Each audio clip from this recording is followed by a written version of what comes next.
سلامونه ملګرو، دا هغه مولانا فضل الرحمن دی چې تر اوسه ورته الیکشن کمیشن یو انتهایی صفا او په هغه کې ورته یو خامي هم په نظر نه راتله، خو اوس چې دی د دغه پارلیمنت نه راوتې دی سیټ هم ورته میلاو نه شو، نو د دغه کارنامې وګورئ وروسته درته وایم.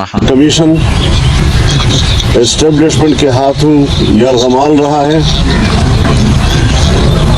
اور تو پی ڈی ایم کے ہاتھوں.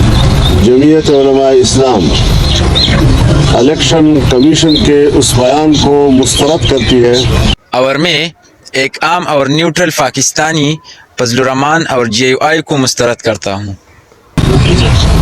جمعیت علماء اسلام کی نظر میں پارلیمنٹ اپنی اہمیت کھو بیٹھا. ریاض احمد اسٹار اور عام پاکستانی ایک نیوٹرل پاکستانی کی نظر میں مولانا فضل الرحمان اور جے یو آئی اپنی اہمیت کھو چکی ہے اور جمہوریت اپنا مقدمہ ہار رہا ہے اور پی ڈی ایم سارے پاکستان میں ذلیل ہو رہا ہے.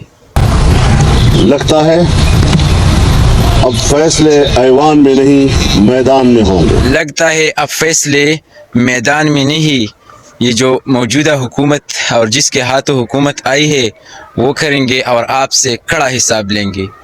ملګرو ضرور راته کمنټ سیکشن کې ووایئ اوس مو څه خیال دی، دا هغه فضل الرحمن دی چې پی ډي ایم په دور کې او د مولا د عمران خان نه چې کوم سمبل اغوستی کېدو په دغه وخت کې دوی ته هر څه کلیر ښکارېده، خو چې اوس دته سیټ میلاو نه شو نو حالات بیا الټه روان دي.